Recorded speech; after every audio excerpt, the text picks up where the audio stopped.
Bismillahirrahmanirrahim. Alhamdulillah. Alhamdulillahirabbil alamin. Wassalatu wassalamu ala asyrafil anbiya'ir mursalin wa ala alihi wa sahbihi ajma'in. Allahumma shalli ala Muhammad wa ala ali Muhammad. Asyhadu an la ilaha illallah wa asyhadu anna Muhammadan abduhu wa rasuluh. Assalamualaikum warahmatullahi wabarakatuh. So hari ini I nak bincang sikit topik tentang budak pada dunia ataupun hamba dunia. Okey, topik yang simple tapi important. Okey, budak dunia. Ini yang kita harus berhati-hati kerana kita termasuk diri saya sendiri sudah terperangkap menjadi budak pada dunia ataupun hamba pada dunia secara kita sedar atau tidak sedar. Tapi insyaAllah sebagai orang Muslim, kita sebenarnya sedar. Cuma kita tidak mahu menerima dan kita ignore. Kita pura-pura tidak nampak, tidak tahu dan banyak lagi kerana alasan-alasan kita. Kenapa saya menyatakan kita budak pada dunia ataupun hamba pada dunia? Tentang soal menjadi hamba, kita sebagai hamba Allah Subhanahu Wa Taala, kita hanya memperhambakan diri menjadi slave untuk Allah Subhanahu Wa Taala. Tapi dengan kerana keyakinan kita yang sangat minim, terlalu minimal, itu yang membuat kita menjadi budak pada dunia. Jadi kita ignore, kita tinggalkan, kita ketepikan, kita pura-pura tidak nampak, pura-pura tidak tahu untuk memuaskan nafsu kita supaya kita jadi budak pada dunia, jadi hamba dunia.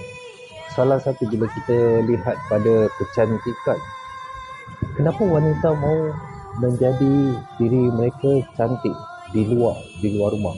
I'm not talking about di depan suami atau di dalam rumah. I'm talking about di luar.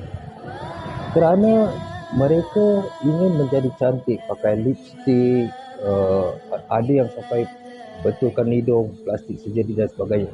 Kerana mereka menjadi budak pada dunia.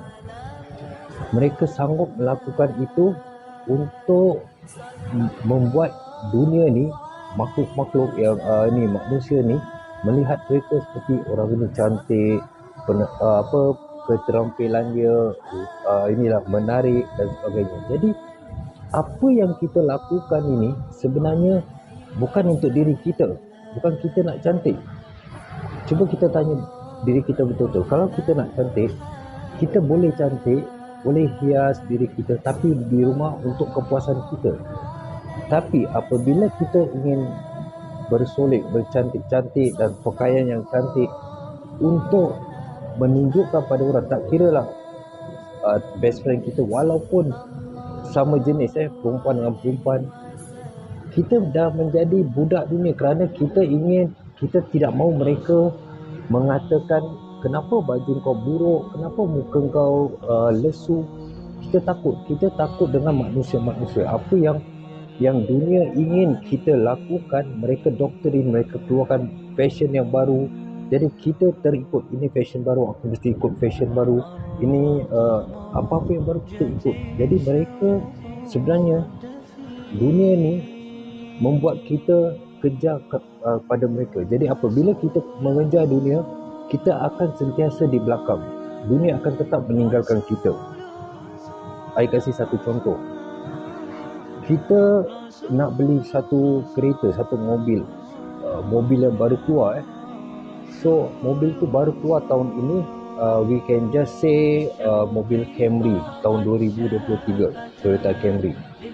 Hari ini kita nampak mobil tu, kita perlukan waktu untuk simpan uang untuk mendapatkan mobil tu. Kita sanggup berhutang, mengambil bank loan yang ada riba itu untuk kita dapatkan mobil yang tahun 2023 ni. By the time kita dapat mobil ni, mobil lain dah keluar, kita dah ke belakang, kita dah lambat. Bukan hari ni mobil 2023 keluar, kita beli hari ni, kita perlukan waktu. Jadi kita dah tertinggal ke belakang. Dan apabila kita beli, walaupun mobil ini baru dibeli, kita ambil contoh, harga mobil ni $100,000. Jadi hari ini kita beli, sore petangnya kita nak jual balik dah tak ada harga, kerana kita selalu ditinggalkan oleh dunia. Ada juga orang yang menjadi hamba dunia, mereka berpura-pura jadi kaya. Mereka travel ke beberapa tempat, mereka tunjukkan mereka dah travel ke sini, mereka makan benda yang sedap-sedap, mereka kadang-kadang sewa mobil, dia tunjukkan foto dia dengan mobil, dan banyak lagi. Mereka cuba menunjukkan mereka itu kaya. Sampai ke tahap, banyak yang terjadi ke tahap mereka tidak mampu membeli tas tangan, beg tangan Louis Vuitton, Chanel, brand-brand yang mahal itu mereka tak mampu beli, tapi kerana keinginan mereka mahu menjadi cantik dan mahu orang melihat mereka, dunia melihat mereka ni sebagai orang yang punya duit, mereka sanggup membeli beg yang imitation. Jadi itu yang terjadi. Kenapa? Kerana mereka nak orang menghormati mereka, mereka ingin orang suka dan menerima mereka. Jadi ini juga poin-poin yang kita menjadi budak dunia. Ada yang berpakaian yang tidak menutup aurat dengan betul, dengan alasan terlalu panas, tapi neraka lagi panas, Jahanam lagi panas. Jadi walaupun pakai kaos kaki, dia kata panas, ribet, kira leceh lah, kalau bahasa Melayu leceh. Mereka tidak peduli tentang akhirat atau azab Allah, kerana kita semua ni dah dibelenggu dengan dunia. Kita dah terperangkap dengan dunia. Alasannya kerana kita kurang bersyukur. Kita hanya selalu bila dapat sesuatu yang baik, bila kita dapat rasa, kita cakap syukur, Alhamdulillah. Tapi kita masih kurang bersyukur. Setiap hari tu kita dapat, semua tahu, kita dapat bernafas, dapat bergerak, dapat berbicara, kita dapat lihat, dapat macam-macam. Kita masih tak bersyukur. Kita mahu yang lebih. Ada yang mahu suami yang baik atau isteri yang baik. Bila dah dapat suami atau isteri yang baik, mereka menasihat perkara yang benar, kebenaran, mereka tolak dengan alasan-alasan mereka. Jadi kita hilang rasa malu kerana dunia, sehingga kita punya keyakinan bahawa rezeki datang daripada Allah dan bantuan datang daripada Allah SWT. Dan kerana kita punya keyakinan tu terlalu tipis, kita menggadaikan maruah kita untuk meminta-minta pada orang. Ada duit tak? Aku tak ada duit sekarang, aku lagi susah. Banyak lagi, kerana kita kurang keyakinan kita pada Allah. Jadi bila kita tak ada duit, kita stres, kita tak minta pada Allah, kita minta pada makhluk.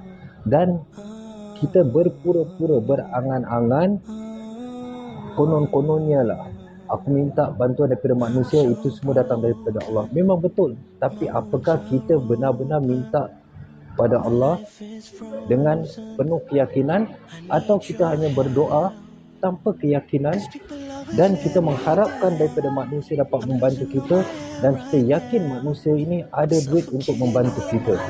Jadi di sini kita ada, ada orang jalan sini, orang-orang, I tak nak cakap bangsa pun, memang kalau dia bicara tu memang kuat. So di sini kita dapat lihat kelemahan kita di mana. Jadi begitu juga bila kita sakit. Apabila kita sakit, kita keyakinan kita pada Allah tu sangat berkurang. Kita yakin apabila kita ke doktor kasih ubat, kita akan makan ubat tu sebagai asbab, sebagai ikhtiar untuk kita baik. Tapi keyakinan kita sebenarnya lebih banyak pada ubat ini daripada keyakinan kita daripada Allah, kepada Allah. Begitu juga zikir dan doa-doa. Jadi kita minta orang-orang, kawan-kawan kita, ada tak zikir-zikir macam mana yang aku boleh dapatkan duit, boleh dapatkan ketenangan. Jadi ataupun doa-doa. Jadi kita minta orang tu untuk memberi kita. Contoh, ada orang kata, engkau zikir ni, penyakit kau akan baik. Kau zikir 1,000 kali. Jadi apa yang kita lakukan tu sebenarnya kita mendengar saran dan nasihat serta kemasukan daripada makhluk ni. Dan apabila kita mendengar dan kita menerima, bermakna kita yakin pada orang ni bahawa zikir yang dia suruh sampaikan tu pada kita kebaikan. Ini cara syaitan merosakkan kita punya akidah. Pada kita ini satu kebaikan dan dia beri kita saran dan nasihat untuk membuat zikir ini supaya menyembuhkan penyakit kita sebagai satu ikhtiar. Tapi sebalik itu, kita sebenarnya meyakini nasihat orang ini. Orang ini kata zikir 1,000 kali boleh sembuh. Terus kita pun okey, zikir 1,000 kali boleh sembuh. Jadi kita zikir ni kerana orang ini, kerana makhluk ini, bukan kerana Allah. Jadi di situ kesilapannya. Kenapa ada orang tu, kalau kita lihat Saidina Umar Al-Khattab, dia menulis surat, semua orang tahu cerita ni. Dia menulis surat dan dia campakkan surat tu ke sungai Nil dan sungai itu mengalir, daripada kering mengalir. Hanya sekali, kerana keyakinan Umar Al-Khattab pada Allah tu 1,000,000%. Dia tahu bila dia buat, Allah akan kabulkan. Tapi kita nak kena, kalau kita yang contoh I lah, kalau I yang tulis surat gitu dekat sungai, mungkin I nak tangan sampai jari boleh cramp. Tulis campak tak akan jadi, kerana keyakinan pada diri kita pada Allah tu very minimum. Jadi apabila very minimum, apa yang kita minta tu tak terjadi ataupun lambat terjadi kerana kita belum lagi develop keyakinan kita pada Allah. Jadi kita nak kena fikir apakah tujuan kita, hidup kita ini. Apakah kita lakukan kerana Allah? Apakah kita hidup ni hidup dan apakah kita berjuang untuk jalan Allah ataupun kita berjuang untuk memuaskan nafsu kita. You see, setiap manusia, setiap barang yang kita beli, seperti washing machine, kita beli kulkas, Xbox, kita beli mobil, kita beli barang-barang yang boleh bergerak, bukan lemari atau barang yang boleh berfungsi, selalunya datang dengan manual book.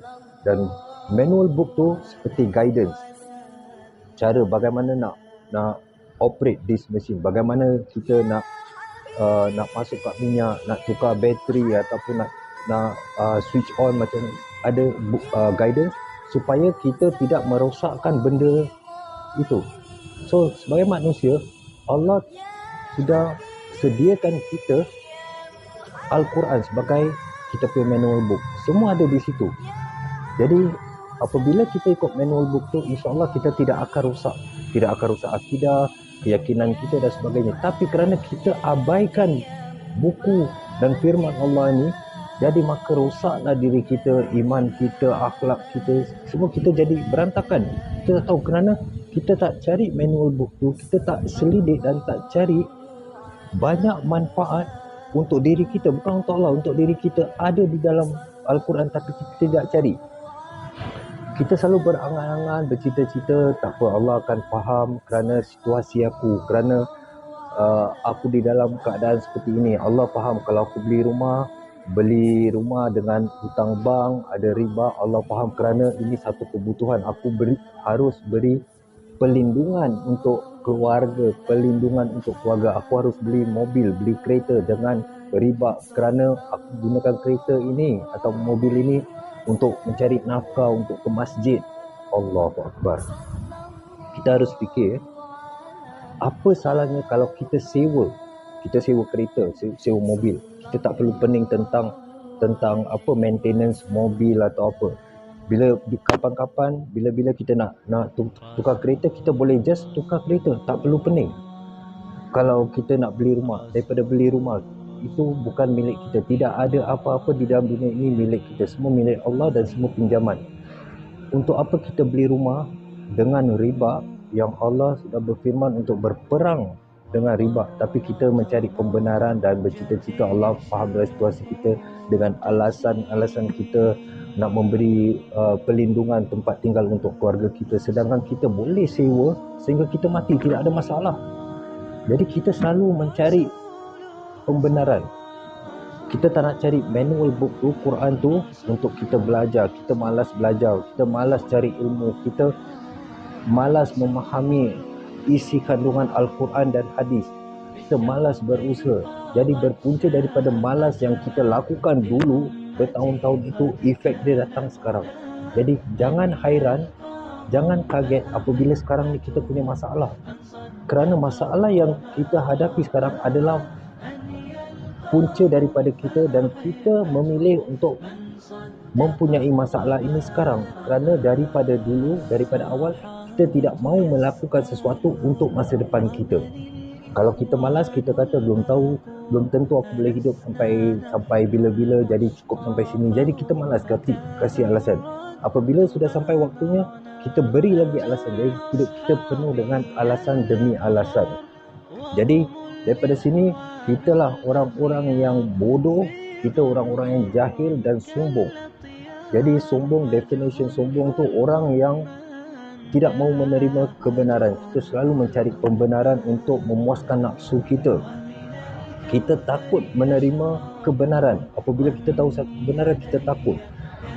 Kerana kita tahu apabila ada kebenaran, aku pasti salah. Jadi kerana takut pada kebenaran, kita menolak. Kita kata aku tak suka orang ni, cara dia lain, aku tak suka, tak nak dengar nasihat dia.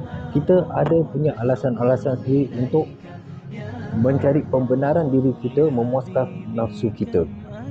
Jadi kita bercita-cita seperti tadi, kita harap Allah akan faham situasi aku, Allah akan faham, dan Allah itu Maha Pengampun. Kita selalu bercita-cita berangan-angan, sedangkan kita tahu kebenarannya iaitu kita harus ikut manual book, halal haram hukum yang Allah tetapkan. Kalau kita lihat banyak kes-kes penceraian juga berpunca, ada kebanyakan I say majority, punca pasal takut menerima kebenaran. Contoh, orang yang selingkuh, dia sebenarnya tak nak selingkuh, dia nak bukan selingkuh, orang yang menikah satu lagi, contoh sebenarnya dia ingin jujur pada isterinya, tapi dia tahu orang ini tidak akan menerima kebenaran, selalu mencari pembenaran. Contoh, orang bercerai tentang yang tak ada pasangan, tak ada macam menikah lagi satu ataupun selingkuh, itu semua. Jadi apabila pasangan dia mula nasihatkan dia atau menjelaskan sesuatu dengan kebenaran, mereka tolak. Jadi apabila mereka tolak kebenaran itu, di situlah punca menjadi masalah. Kerana mereka tidak mahu accept menerima kebenaran, dan mereka selalu mencari alasan untuk membenarkan kesalahan yang mereka lakukan. Jadi I think ini yang I dapat share kali ini. Semoga hidup kita selalu di dalam rahmat dan lindungan Allah. Semoga Allah protect kita daripada fitnah akhir zaman. That's all I can share for now, insyaAllah. Assalamualaikum warahmatullahi wabarakatuh.